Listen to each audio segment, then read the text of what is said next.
Pemerintah menetapkan komposisi panitia seleksi calon pimpinan dan Dewan Pengawas KPK yang terdiri dari 5 unsur pemerintah dan 4 dari unsur masyarakat.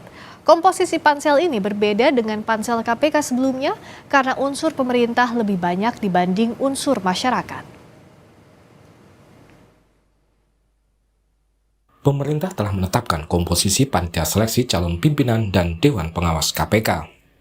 Koordinator Staf Khusus Presiden Ari Dwi Payana menyatakan Presiden akan membentuk pansel, capim, dan Dewas KPK bulan ini. Lewat pesan tertulis ke Kompas TV, Ari Dwi Payana mengatakan komposisi pansel berjumlah 9 orang, terdiri dari 5 unsur pemerintah pusat dan 4 orang unsur masyarakat yang akan ditetapkan melalui keputusan Presiden. Komposisi anggota pansel ini berbeda dari pansel-pansel KPK sebelumnya. Selama ini, unsur masyarakat selalu lebih banyak dari unsur pemerintah. Pada periode 2004-2007, komposisi pansel KPK terdiri dari 10 unsur masyarakat dan 4 unsur pemerintah. Kemudian, pansel periode 2007-2011 terdiri dari 11 unsur masyarakat dan 4 unsur pemerintah. Pada periode 2011-2015 hingga pansel KPK periode 2019-2023, komposisinya sama, terdiri 9 orang, 7 dari unsur masyarakat dan 2 dari unsur pemerintah. Pakar Hukum Tata Negara UGM, Zainal Arifin Mohtar menilai, itikat Presiden memperbaiki KPK bisa dilihat dari panselnya. Kalau panselnya dibuat baik, hasilnya tentu juga akan baik. Bahwa itikat Presiden untuk memperbaiki KPK itu bisa dilihat dari panselnya. Itu jelas bisa diukur. Ya, tak kala panselnya dibuat abal-abal, itu biasanya hasilnya juga abal-abal. Kalau panselnya dibuat lebih baik, maka pasti hasilnya akan lebih baik. Biasanya terjadi begitu. Nah, dalam berbagai proses pansel yang kita perhatikan, setiap panselnya abal-abal, ya di ujungnya menjadi seperti ini. Paling tidak misalnya kalau kita berangkat dari kasus 2019, ya. Mantan anggota Pansel KPK, Natalia Subagio menyatakan, pemilihan anggota Pansel KPK akan menentukan langkah selanjutnya dalam upaya pemberantasan korupsi. Kalau memang kita serius dalam niat untuk memberantas korupsi yang merupakan suatu tugas yang memang sesungguhnya amat sangat sulit, ya pemilihan anggota pansel ini menjadi semakin penting dan merupakan langkah pertama yang harus benar. Kalau langkah pertama ini tidak benar, dapat dipastikan langkah-langkah selanjutnya akan tidak benar pula. Sehingga menurut saya kalau pemilihan panselnya tidak benar, langkah-langkah selanjutnya akan menjadi sia-sia saja. Itu Kepemimpinan KPK periode 2019-2024 disorot setelah beberapa pimpinan KPK terjerat kasus etik hingga proses hukum. Wakil Ketua KPK, Lili Pintauli Siregar, mengundurkan diri karena diduga terkait kasus gratifikasi. Sementara Ketua KPK, Firly Bahuri, menjadi tersangka kasus pemerasan terhadap mantan Menteri Pertanian, Syahrul Yassin Limpo. Tim Liputan, Kompas TV.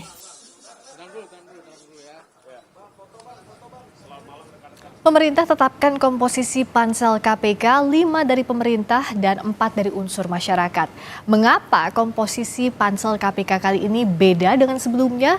Dan kalau kita lihat unsur pemerintah yang mendominasi. Kita akan bahas bersama tenaga ahli KSP Yusuf Gumilang dan aktivis anti korupsi dari Pukat UGM Zainur Rohman. Selamat malam Mas Yusuf, Mas Zainur.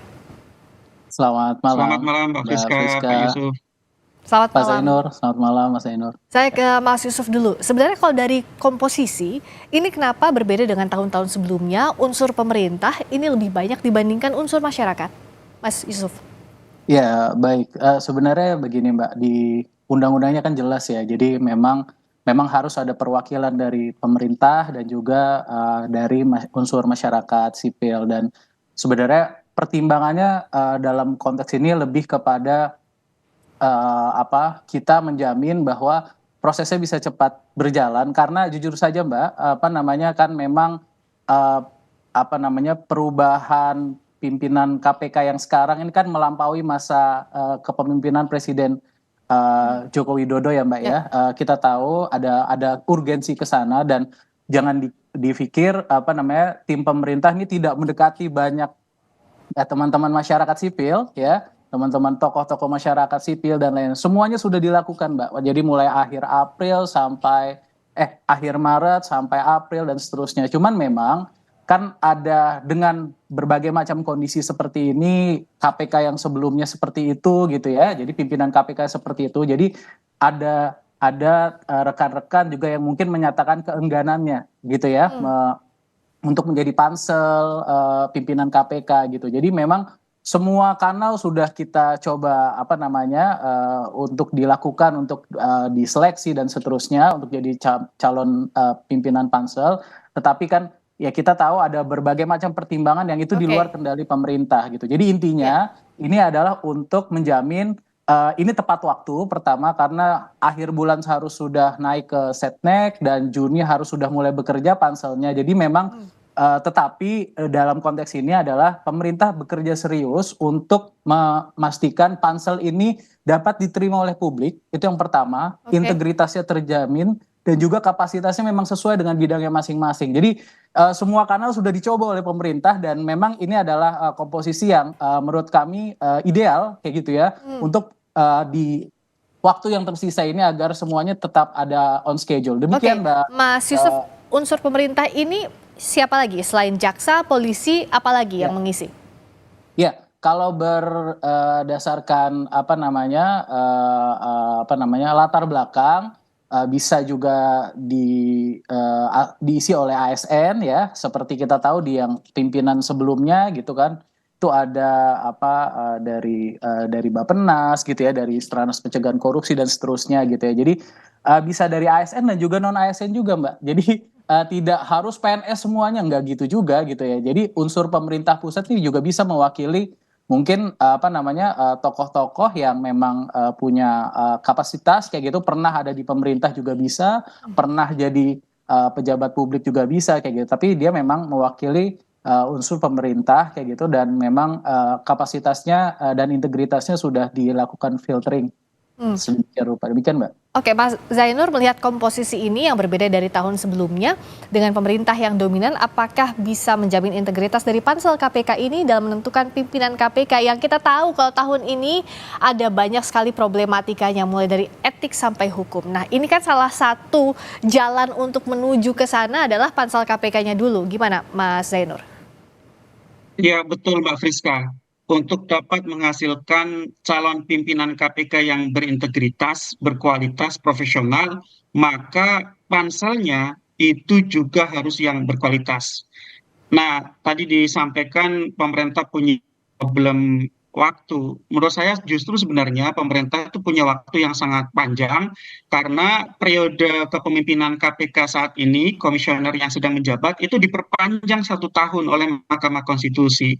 Jadi seharusnya sudah dipersiapkan jauh-jauh hari mengantisipasi seleksi yang harus segera dilangsungkan. Nah, yang kedua, kalau didominasi unsur pemerintah, saya melihat adanya risiko besar mengenai independensi calon pimpinan KPK yang akan terpilih. Kenapa? Karena pimpinan KPK yang akan terpilih itu dipilih oleh orang-orang pemerintah. Sedangkan kita tahu tugas KPK salah satu yang utama adalah justru melakukan pengawasan terhadap pemerintah dari sisi penegakan hukum anti korupsi.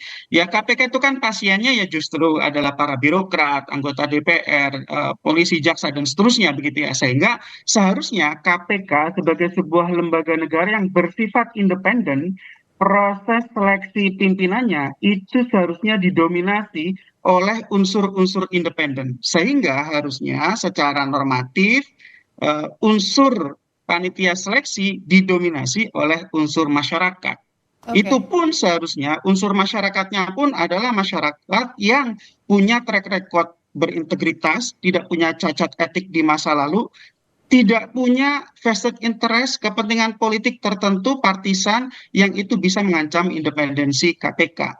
Nah, kita tahu di beberapa periode seleksi sebelumnya, COVID-19 misalnya, Ya. itu unsur masyarakatnya itu adalah mereka-mereka yang sayangnya bukan berkecimpung di bidang anti korupsi. Kita tahu ada banyak sekali aktivis anti korupsi atau akademisi yang concern, punya banyak riset di bidang anti korupsi tetapi tidak menjadi panitia seleksi. Nah, sedangkan sekarang di tahun 2024 sudah unsur masyarakatnya itu berkurang, kita juga belum mendengar apa sih yang dijanjikan oleh pemerintah saat ini kalau ingin memperbaiki KPK. Oke. Ingat, KPK perlu diperbaiki karena kondisinya sangat hancur lebur dan salah satu dampaknya adalah rendahnya indeks persepsi korupsi Indonesia Ya. yang terakhir angkanya itu sama dengan ketika Presiden Jokowi naik tahta, Mbak Friska. Jadi Oke. 2014 itu 34/100 IPK, sekarang 2023 terakhir angka pengukuran juga sama 34/100. Akhirnya memang KPK harus diperbaiki. Nah, cara untuk memperbaikinya yang pertama adalah dengan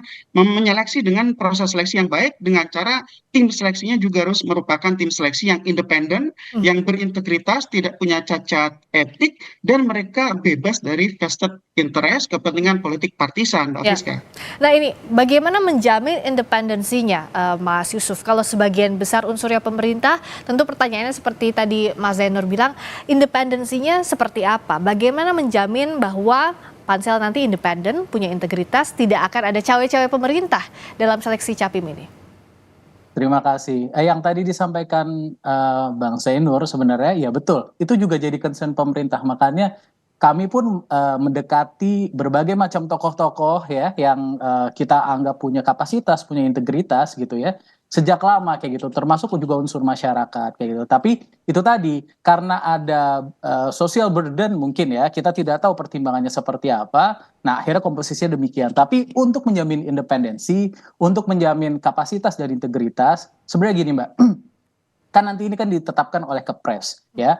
Nah, masyarakat sipil itu bisa dengan seluas mungkin ya memberikan masukan tentang siapa-siapa saja calon-calon ya yang dianggap layak, punya kapasitas dan integritas, mulai dari seleksinya nanti ya dibuka kepada publik kayak gitu ya, untuk memberikan masukan, ini bagus, ini red flag, ini tidak red flag, ini bagus, ini green light dan seterusnya kayak gitu. Dan kami di Istana Mbak Friska itu sudah menerima banyak sekali rekan-rekan dari civil society ya yang memberikan juga masukan, jangan sampai orangnya seperti ini, jangan sampai kriterianya seperti ini, bahkan ada yang sampai menyebut nama gitu. Jadi konteksnya adalah kita semua pahami bersama Mbak bahwa tidak ada keinginan pemerintah ya agar nanti KPK-nya bermasalah, nanti KPK-nya jadi lemah kayak gitu. Tidak sama sekali ada. Justru ini memang legacy pemerintah ke depan. Bagaimana memastikan KPK ini punya trust lagi di masyarakat, di publik kayak gitu ya. Trustnya kembali lagi setelah kasus yang kemarin. Anggaplah kemarin itu pelajaran ya. Kemarin waktu di pansel yang kemarin juga kan lebih banyak juga masyarakat sipilnya juga kayak gitu ya. Dalam konteks ini 7-2 tadi kan. Tetapi kan akhirnya ada calon-calon yang ternyata terbukti terakhirnya bermasalah kayak gitu. Jadi bagi kami sebenarnya independensi akan tetap terjaga dan kanal publik akan dibuka seluas-luasnya untuk mendapatkan masukan dari masyarakat sipil, dari Bang Zainur, dari teman-teman Pukat, dari ICW mungkin, dari Transparansi Internasional, dan dari teman-teman yang lain. Jadi bagi kami sebenarnya gimana caranya kita mempercepat nih panselnya ini bisa segera terbentuk di akhir bulan ini insya Allah atau di awal bulan Juni dan mereka bisa langsung bekerja kayak gitu. Dan kami bisa pastikan bahwa nama-nama yang masuk ini sudah disaring Mbak. Dan kita memang sudah kita tapis dengan berbagai macam layer kayak gitu ya dan kemungkinan besar akan diumumkan di dalam waktu yang tidak terlalu lama. Demikian Mbak Friska. Nah, Mas Zainur lihatnya bagaimana memanfaatkan kanal publik ini agar betul-betul dipakai, betul-betul juga dipertimbangkan untuk melihat mana calon yang green flag, mana yang red flag gitu. Gimana? Ya Mbak Friska, ya ini akan saya coba dulu nih kanal untuk pertama ini bisa saya sampaikan kepada Mas Yusuf di KSP gitu ya. Jadi mumpung kepresnya belum dikeluarkan, kalau pemerintah memang bersikukuh untuk mendominasi panselnya dengan alasan sudah me-reach out teman-teman masyarakat sipil tetapi ada keengganan, mungkin saran saya adalah pemerintah gitu ya bisa menggunakan ASN-ASN yang memang bukan birokrat murni. Misalnya adalah mereka para peneliti di BRIN atau Oke. peneliti di kampus-kampus pemerintah yang negeri atau PTNBH gitu ya, yang Oke. tidak diragukan independensinya, kapasitasnya, integritasnya, keberaniannya. Ini juga sangat penting, Mbak Friska gitu ya. Dan Oke. itu untuk mewakili pemerintah. Saya tetap berpendapat bahwa kalau diisi oleh birokrat-birokrat senior, resiko untuk parsial, resiko untuk punya vested interest itu tetap tinggi. Kenapa? Karena sekali lagi gitu ya, Oke. tidak ada jaminan bahwa birokrat ini tidak punya masalah di masa lalunya terkait dengan aspek korupsi. Nah, ini kan semua orang ingin selamat gitu ya, dan semua orang ingin soft landing, apalagi juga ini di akhir masa pemerintahan, sehingga untuk menjamin independensi maka seharusnya dapat menggunakan ASN-ASN untuk mewakili unsur pemerintah yang bertugas misalnya di perguruan tinggi atau di BRIN. Yang Baik. kedua adalah Oke. soal Singkat saja, kanal-kanal Mas. yang dibuka Mhm. untuk menerima masukan publik. Sebenarnya publik selalu memberi data kepada pemerintah maupun kepada pansel yang sudah dibentuk. Termasuk di tahun 2019, publik juga memberi data, Mbak Friska, Oke. tentang Baik. catatan-catatan etik misalnya Firly Bahuri. Tetapi kan kemudian pansel juga tetap memilih gitu ya. Kenapa? Oke. Karena memang panselnya bukan didominasi oleh mereka-mereka yang berkecimpung di dunia anti korupsi. Benar tadi Pak Yusuf bilang di 2019 juga banyak kok masyarakat sipilnya, betul. Tetapi mereka bukan berkecimpung di bidang anti korupsi, Oke, tetapi di baik. bidang pertahanan, keamanan, di bidang yang lain gitu ya. Ya. Jadi mereka memang tidak ada satupun di 2019 itu yang dari teman-teman masyarakat sipil yang berkecimpung di anti korupsi, Mbak Friska. Itu yang jadi catatan, semoga diserap baik oleh pemerintah agar nanti mulai dari panselnya independen, punya kapabilitas dan juga punya integritas. Terima kasih Mas Yusuf Gumilang, tenaga ahli KSP. Terima kasih juga Mas Zainur Rahman, aktivis anti korupsi dari Pukat UGM. Selamat malam. Berikutnya